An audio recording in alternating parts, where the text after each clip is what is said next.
자, 이번 시간은 철근 공사에 대해서 한번 해보도록 하겠습니다. 철근 콘크리트 공사에서, 그러니까 철근하고 콘크리트로 공사를 하는 거겠죠. 그래서 구조물을 만드는 형태이기 때문에 철근이 아주 중요한 역할을 하죠. 철근 콘크리트 건물에서 철근은 인장력을 담당하고 있습니다. 인장력에 대응하는 힘을 가지고 있죠.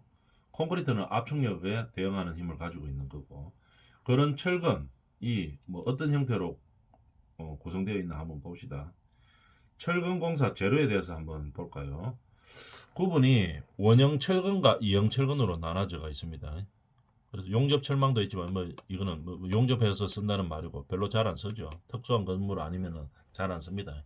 제일 많이 쓰는 게 이형 철근이죠. 이형 철근. 이형 철근이 뭐냐 하면은 이 철근 형태를 한번 봅시다. 여기가 약간씩 이렇게 튀어나와 있죠. 그죠? 그러면 원형 철근은 그러면 어떻게 되는가? 이런 게 없는 형태입니다. 요게 없는 형태. 그림으로 한번 볼까요? 어디 있나? 이거 보이네요. 여기 오돌도돌한 거 있죠, 그죠? 요게 뭐냐 하면은 이형 철근입니다. 원형 철근은 요게 없다는 얘기겠죠. 그럼 철근 일반적으로 나오면 전부 뭐겠습니까? 이형 철근이겠죠. 일반적으로 쓰는 거는. 그럼 이거 왜 있냐? 콘크리트 철근 가공을 하고 콘크리트를 이제 타설을 했죠. 양성이가 딱 굳었습니다. 그러면은 요렇게 우들두들한 게 튀어나와 있으면은 콘크리트하고 접착력이 세지죠. 딱 붙어 있습니다. 그죠? 원형만 있는 것보다가 이렇게 돼가 있으면 요 사이로 철근이 들어가니까 훨씬 더 부착 강도가 세지는 거겠죠. 그런 목적으로 이런 이형 철근을 만드는 겁니다.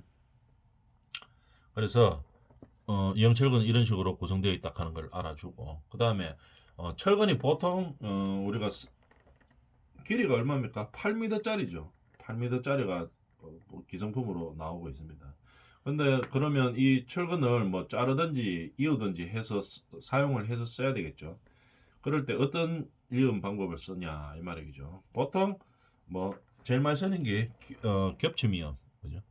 두 개를 겹쳐놓고 그 이음 예를 들어가 3m짜리 3m짜리 이렇게 돼가 있으면은 철근을 겹쳐놓고 그 이음 길이가 있죠. 25D면 25D, 40D면 40D 만큼 겹쳐놓고 결속선으로 묶는 겁니다. 결속선으로 묶어버리겠죠. 그게 제일 간단한 방법이고, 작은 건물들이나 일반적인 건물들로 제일 많이 쓰는 거겠죠. 겹치면. 그 다음에 가스 압점. 철근을 이을 때 가스로 이제 가스나 전기로 용접을 시키는 거겠죠. 그죠? 가스 압접, 전기 용접이라고 이야기하죠. 그래서 용접 딱 시키는 겁니다. 그러면은 겹침 이음보다가 훨씬 어, 잘 붙어 있는 거겠죠. 그래서 콘크리트 탓을 하거나 이럴 때 철근이 압력에 의해서 밀릴 가능성이 훨씬 더 줄어드는 겁니다. 전기 압접이나 가스 압접 이렇게 이야기하겠죠. 그 다음에 기계적으로도 이을 수 있고 이런 식으로 철근을 이어서 이제 사용한다는 얘기겠죠. 그럼 이을 때 어, 얼만큼 이어주면 되느냐? 예를 들어가 30cm를 잇느냐, 40cm를 잇느냐, 그거는 규정이 다 있습니다. 인장철근이냐, 압축철근, 인장력이 철근의 정착과 이염에 대해서 한번 볼까요? 인장에 대해서는 40D, D가 뭐냐 하면은 철근의 지름입니다. 철근이 예를 들어가 19mm다 이러면은 40D 그렇다면 얼마가 됩니까? 한 80cm 가까이 되죠. 좀 빠지죠. 40 곱하기 19 하면 되겠죠. 그럼 얼마냐? 4, 4, 5, 30, 76cm 정도 되겠죠. 그죠? 그 정도를 이음으로 써야 된다 이런 얘기입니다. 압축은 25D. 인장은 일반 PC일 때는 그렇고 경량 PC일 때는 조금 더 이음 길이가 있어야 됩니다. PC 자체가 경량일 때는 인장에서는 50D, 그 다음에 압축에서는 30D 이런 규정이 있죠. 그래서 이걸 계산해서 인장 길이, 이음 길이를 찾아줘야 된다는 얘기입니다. 예를 들어서 기둥에서 설랍으로 연결시키죠. 그러면은 기둥 쪽에서 설라브 쪽으로 나올 때 기역자 형태의 철근이 되게 돼가 있겠죠. 이럴 때 철근이 한 개로 다 만들 수 있으면 제일 좋지만 그렇게 한 개로 만들 수가 없죠. 그래서 잘라서 이어줘야 됩니다. 뭐 설라브하고 기둥하고 연결시킬 때, 그죠? 기역자로 되는 철근이 기둥 끝에서부터 올라와서 슬라브까지 기역자로 딱 가가 있으면 제일 좋지만 그런 철근이 없죠. 그렇기 때문에 이어줘야 됩니다. 이어줄 때 이런 이음 길이를 정착이나 이음 길이를 우리가 규격에 맞게끔 규정에 맞게끔 사용해야 된다는 얘기입니다. 그래서 알아주면 되겠죠. 일반 PC와 경량 PC일 때 40D, 25D, 50D, 뭐 30D 이런 규정이 있다 하는 걸 알아놔주면 되겠습니다. 그 다음에 철근의 피복 두께에 대해서 한번 볼까요? 피복 두께가 뭐냐면은 철근 맨 마지막 부분에서 지금 그림이 없는데요. 한번 말로 설명을 해보면은 철근 맨 마지막 부분에서 콘크리트까지의 거리죠. 그걸 갖다 피복 두께라고 이야기합니다. 피복 두께, 철근을 감싸고 있는 콘크리트 두께라고도 이야기할 수 있겠죠. 그래서 철근 마지막 철근에서 콘크리트까지 거리를 말하는 거겠죠. 콘크리트 외벽까지. 그러면 피복 두께 확보를 위해서는 어떻게 스페이스를 쓴다든지 바체어를 씁니다. 이게 뭐냐면은 그림 한번 보고 할까요? 이런 거죠. 바체어죠. 물론 여기 없으면 뭐 스페이스를 끼우기도 하는데 만약 이게 없으면 어떻게 될까요? 콘크리트 요거나 요게 없다고 생각을 해봅시다. 요거는 공간을 지금 정확하게 확보하고 있죠. 이 슬라브 거푸집에서 그럼 콘크리트를 탓을 했을 때 요 표면에서 요까지 거리는 딱 유지가 되는 겁니다. 요게 있기 때문에 이 철근이 밑으로 내려가지는 않아죠. 요것도 마찬가지로 요 거리만큼은 콘크리트가 이제 움직이는 거겠죠. 콘크리트가 요 안으로 스며드는 거겠죠. 철근이 밑으로 압력이나 무게에 의해서 내려가가 딱 붙는 이런 현상은 일어나지는 않아죠. 피복이 요까지 거리를 말하는 거겠죠. 여기 콘크리트 표면에서 철근까지의 거리를 말하는 겁니다. 요걸 말하는 거죠. 요 피복이 유지하기 위해서 여기 스페이스 넣어도 됩니다. 스페이스는 어떻게 됩니까? 요런 나무 동가리죠. 요거 나무 동가리 요런 건데 어떻게 되어 있습니까? 하나를 3, 4, 5 이렇게 되어 있죠. 3cm, 4cm, 5cm짜리로 각 돌리면은 이 철근을 딱 유지시킬 수 있는 그런 간격이 되게 되어 있습니다. 요렇게 생긴 나무 동가리, 벽돌 조그만 거라고 보죠. 근데 요쪽에 홈이 나가 있습니다. 3cm, 4cm, 5cm 딱딱딱 돌리면 그런 일정 거리를 유지할 수 있겠죠. 물론 조금 더 큰 것도 있습니다. 일반적으로 3, 4, 5죠. 이렇게 해가지고 뭐를 할 수 있느냐, 피복 두께를 확보를 합니다. 스페이스라든지 뭐 바체어 아까 봤던 거. 그러면 피복의 목적이 뭐냐면 철근 보호죠. 일단 그죠? 철근을 보호하는 겁니다. 불 났을 때 이 피복이 없다고 생각. 콘크리트는 불에 잘 안 녹죠. 그죠? 웬만한 불에는 안 녹습니다. 근데 뭐 화재가 나가지고 예를 들어서 뭐 몇 천도다 이러면은 녹기야 녹겠지만도 일반적인 뭐 불 나가지고는 잘 안 녹죠. 콘크리트가 녹기는 잘 안 합니다. 그러면 좀 있으면 뭐 불 나고 나면 좀 있으면 소방서하고 불 끄죠. 그래서 불 끄기 전까지 철근이 불이 났는데 노출이 돼가지고 그 열기에 의해서 철근은 철이니까 녹죠. 그래서 몇 천도 되면 녹습니다. 금방 녹아버리죠. 그래서 그러면은 철근이 녹으면 철근 콘크리트 건물은 잘못하면 붕괴될 수가 있겠죠. 그래서 이 철근 피복의 역할은 철근을 녹슬지 않게 보호하면서 뭐 평소 때는 내구성을 가지도록 하면서 그다음에 혹시 불이 났다든지 이럴 때는 내화성을 가지게 되는 거겠죠. 철근을 보호해주는 역할을 하는 겁니다. 그래서 나중에 뭐 우리가 불이 나서 화재가 났을 때도 뭐 소방차들이 와서 불을 끄죠. 시간이 지나면 꺼지게 되겠죠. 그때까지 이 철근이 불 쪽으로 나오지 않도록 그죠? 그 유지하는 겁니다. 콘크리트가 철근보다는 불에 훨씬 강하기 때문에 그걸 보호하는 역할을 하는 거겠죠. 그 다음에 철근 피복의 목적은 여러 그 이외에 또 유동성이라든지 구조적인 문제, 구조적으로 안정되려고 하면은 철근을 감싸고 있어야 되겠죠. 철근이 혼자 힘만 가지고 있으면은 인장력만 버틸 수 있는 거겠죠. 근데 콘크리트 안에 일정 두께가 되는 안쪽에 묻혀 있으면은 구조적으로도 뭐 압축력이나 인장력이나 다 적절하게 유지할 수가 있겠죠. 그래서 철근 피복의 목적은 구조적으로 안정하게 유지할 수 있다 이렇게 되겠습니다.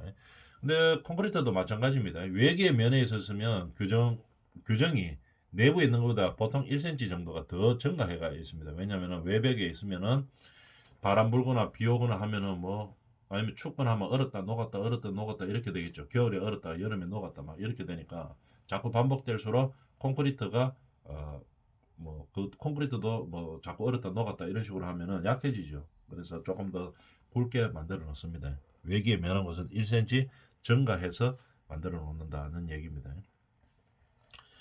그럼 이런 철근 가공과 조립은 어떻게 하느냐? 자, 철근할 때 원래 철근 배건도를 작성을 합니다. 우리가 저 건축 허가 낼 때도 보면은 철근 배건도가 다 들어가가 있죠. 그래서 그 규정에 맞게끔 배건을 해서 배건도를 보고 우리가 철근을 설치를 해야 됩니다. 자, 그 다음에 철근 배건도는 단면 배건뿐 아니라 반드시 인면 배건도 필요하다. 당연한 얘기겠죠. 단면만 있는 게 아니고 인면도 반드시 인면도 있습니다. 근데 우리가 건축 허가에 보면 다 허가도면에 보면 다 있죠. 그 다음에 경우에 따라서는 배건하는 순서도 명기해야 되는 그런 부분들이 있겠죠. 특수한 건물들은 이런 경우도 있습니다. 뭐 초고층 빌딩 짓는데 뭐 철근 배건 들어가는 부분이 있다 이러면은 배건하는 순서까지 설계도에 다 나와 있어야 됩니다. 시방서에 다 있는 거죠. 순서도 명기하는 경우도 있다. 철근 배건도에는 순서까지도 다 있죠. 근데 일반적인 건물에는 그런 거는 없죠. 그 다음에 철근 가공도도 작성하고 재료를 준비하고 철근을 가공하죠. 가공할 때 물론 현장에서도 할 수도 있고 가공도를 보고 현장에서 할 수도 있고 아니면은 양이 많으면은 그 가공도를 첨부해서 어디서 합니까? 공장에서 아예 만들어서 오도록 하는 경우도 있겠죠. 공장에서 만들면 어떻게 됩니까? 정확하죠. 공장에서 하면은 아주 정확하게 딱 하고 로스도 적습니다. 현장에서 하면 어떻게 됩니까? 이 전부 다 로스 나죠, 그죠? 전부 다가 많은 로스가 많이 납니다. 왜냐하면은 어, 여건이 현장에서는 공간적인 여건도 좀 적죠. 그 다음에 가공할 수 있는 여건이 공장보다는 좀 안 좋죠. 그래서 철근 가공을 현장에서 하다 보면 로스들이 많이 납니다.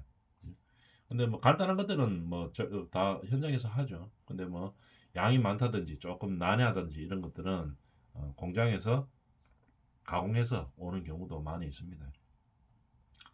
그 다음에 현장에 운반하고 조립한다 이런 얘기겠죠. 그 다음에 검사를 하죠. 철근 우리가 공사를 진행하고 난 다음에는 철근 정착이 잘 되어 있는지, 이음이 정확한지, 그 다음에 간격이 정확하게 유지되어 있는지, 피복 두께가 정확한지, 정확하게 유지할 수 있는지 이런 것들을 다 검사를 합니다. 피복 두께를 잘 유지하기 위해서 뭐 스페이스라든지 바처가 적당량 잘 설치되어 있는지 이제 이런 것들을 확인하는 거겠죠. 철근 공사 관리를 어떤 식으로 하느냐? 철근은 우리가 비 오면 어떻게 됩니까? 녹슬죠. 그래서 보관을 잘해야 됩니다. 현장에서 이제 재료 보관할 때는 어떻게 하느냐?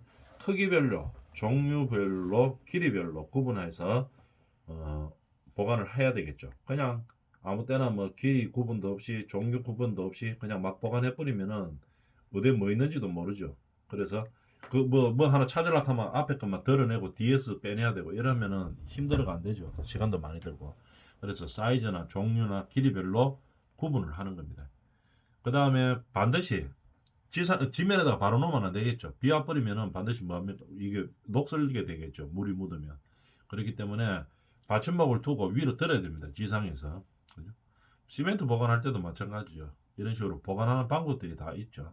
그래서 철근도 마찬가지입니다. 반드시 들어줘야 되겠죠. 지면에 되어 있으면 안 됩니다. 되어 있으면은 뭐가 비 온다든지 습기가 차기 때문에 녹이 슬어버리겠죠. 그 다음에 덮개로 보양이 잘 되어 있느냐 아니면은 보관실 안에 보관이 되어 있느냐 이런 거를 체크를 하는 거겠죠. 철근에 녹이라든지 흙이라든지 기름 등의 이물질이 없도록 하는 이런 보관이 필요한 겁니다. 이렇게 철근 공사에 있어서 일단 재료 보관이 가장 중요하겠죠.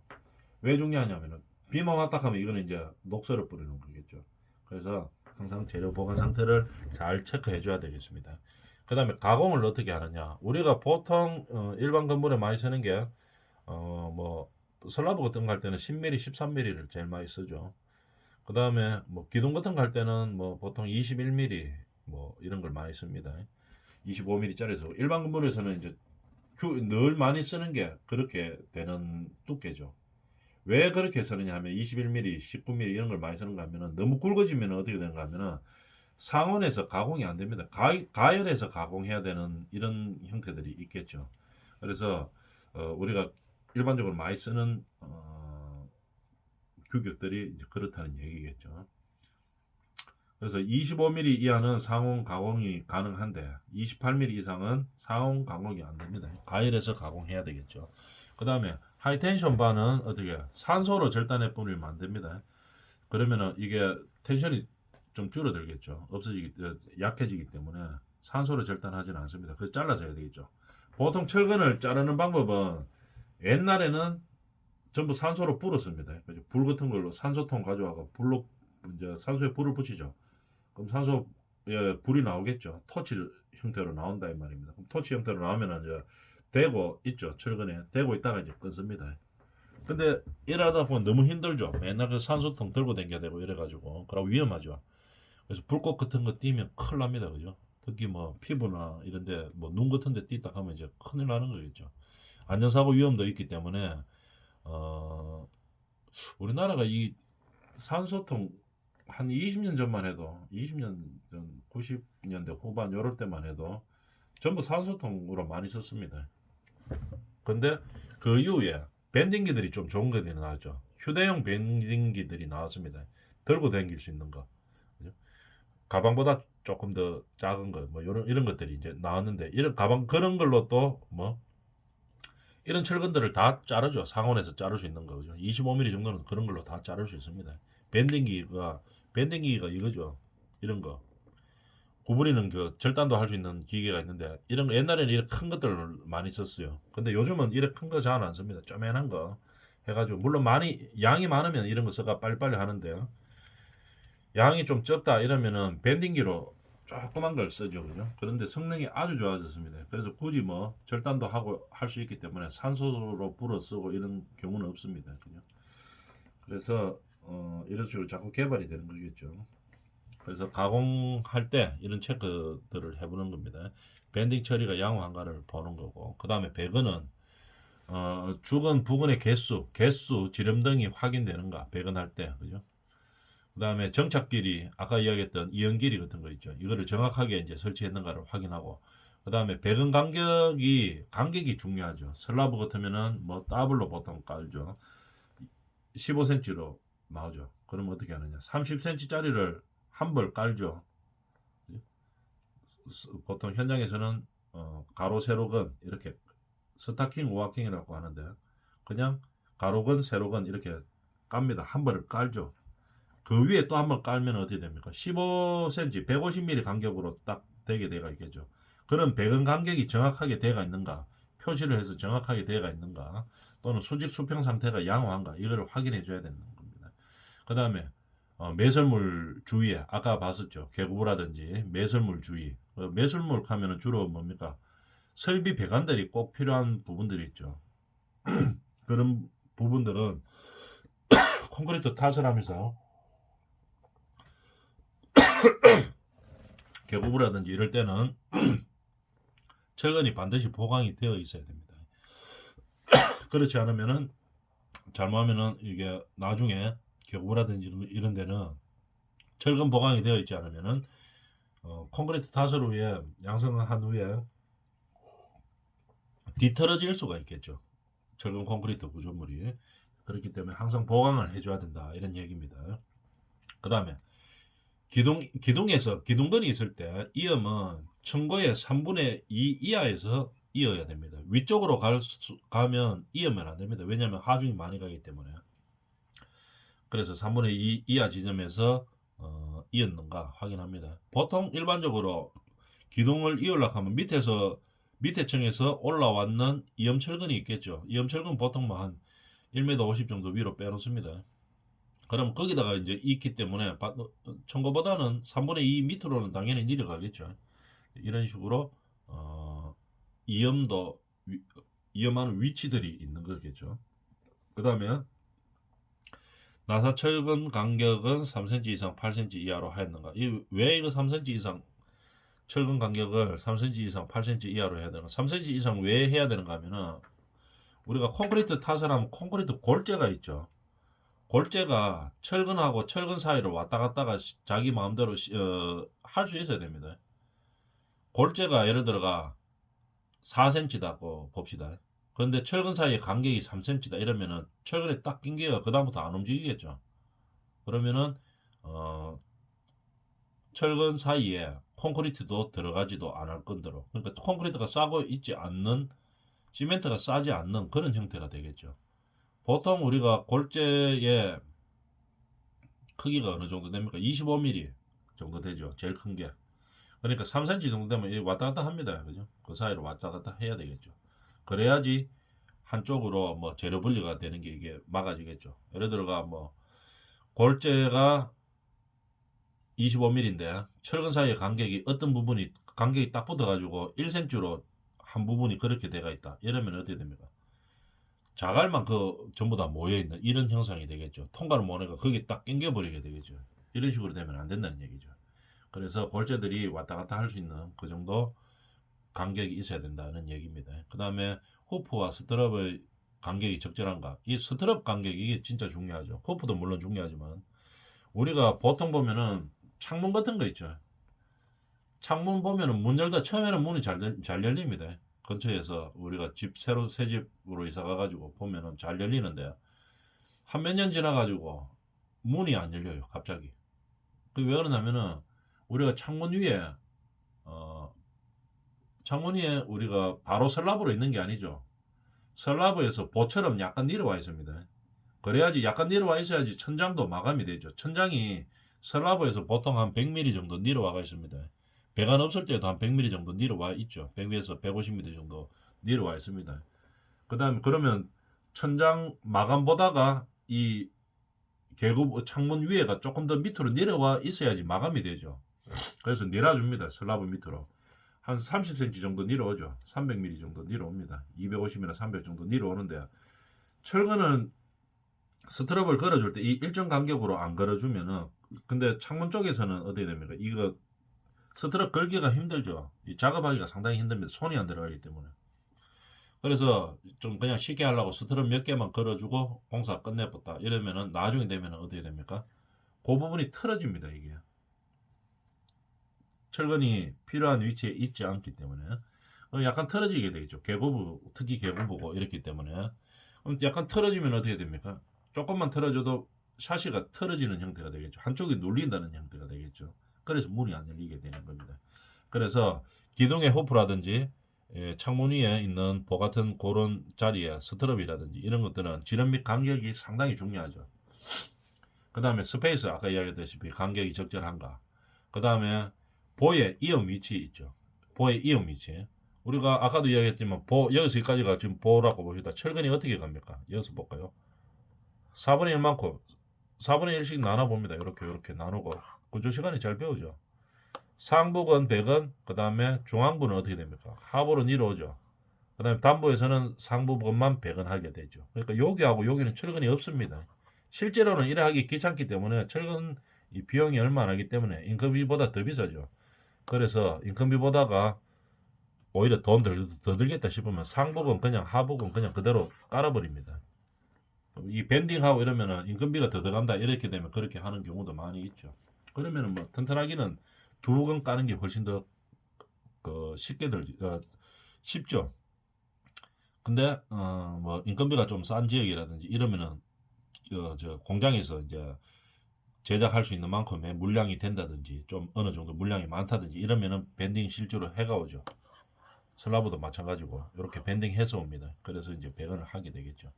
근데 요래 할 때 이염 위치라든지 이런 것을 정확하게 지킨다 이런 걸 보는 거겠죠. 그 다음에 주근의 위치가 적절한지 정확하게 봐야 되는 거고, 그래서 주근의 간격이 정확한지를 봐야 되는 거겠죠. 그 다음에 매설물로 철근이 흐트러지지 않았는가 이런 것들. 특히 이거 설비나 전기 아저씨들 공사하다 보면은 어떻게 됩니까? 이거 철근이 이 설비 슬라브 이런 것들은 소켓 이런 건 정확한 위치가 딱 있습니다. 그죠? 배관 같은 거는 화장실에서 나가는 배관은 정확한 위치가 딱 있죠. 근데 나가는데 딱 보니까 철근이 딱 걸려요. 그러면 어떻게 합니까? 철근을 이렇게 끊어가지고 좀 밀어주고 결속선을 풀어가지고 이렇게 좀 밀어주고 해야 되는데 근데 예를 들어 결석선으로 했는 게 아니고 뭐 용접으로 해놨다. 근데 철근 했는 사람들은 가구 없죠. 설비가 철근 깔고 나서 나중에 하니까. 자기들 소켓을 박아야 되는데 심어야 되는데 그 위치에 철근이 있어가지고 좀 긁어진다. 근데 결석선 같은 뭐 프로가 옆으로 밀고 하면 되는데 가스로 딱 붙여놨다. 전기 용접해놨다. 그리고 밀 수가 없죠. 그러면 어떻게 됩니까? 아무도 안 보는데 싶어 잘라버리고 카트기가 자르면 금방 잘리죠. 자르고 자기 매술물은 필요한 위치에 놔두고 이렇게 되면 철근 다 흩어져 버리겠죠. 이래 하면 안 되겠죠. 그래서 처음에 계획을 잡을 때 이런 매술물들하고 부딪히지 않도록 계획을 잘 잡아줘야 됩니다. 그래서 그런 일들이 발생해가지고 철근이 흩어지면 안 된다는 얘기겠죠. 슬라브의 피복 두께에 유의하고 그 다음에 매설물로 인해 콘크리트 체험에 지장이 없도록 유의해야 되겠죠. 콘크리트가 안 들어가면 들어가지 않으면은 어떻게 됩니까? 이게 뭐 문제가 많이 발생하죠. 이런 현상이 언제 제일 많이 발생하는가 하면은 우리가 저 빌라 같은 거 지을 때 1층이 필로티 형태인 거 있죠. 그죠? 1층이 주차장 형태입니다. 근데 이게 그러면 위층에 있는 2, 3, 4, 5층에 있는 우리가 배관이나 이런 것들이 밑으로 내려왔죠. 내려와서 우리가 뭐 정화조로 보낸다든지 어디로 보내야 되겠죠.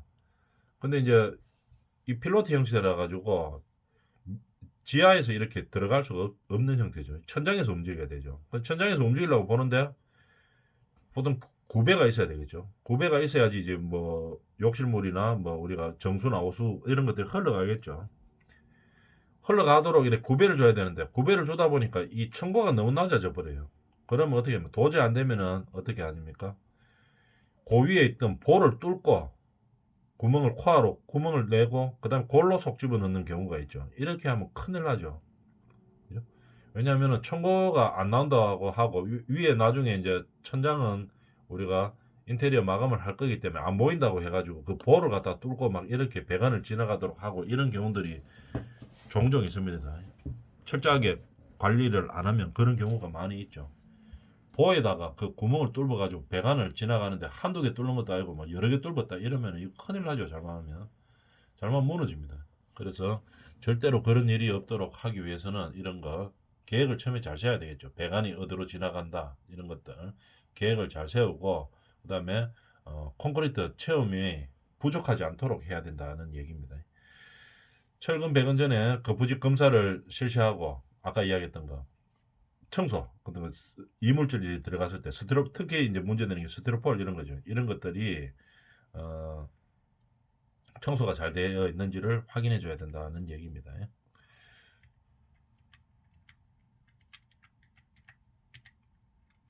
자, 그래서 체크리스트는 이런 식으로 하고 그 다음에 실제로 절단하고 밴딩 구부리고 이렇게 가공하는 것들은 다음 시간에 하도록 하겠습니다.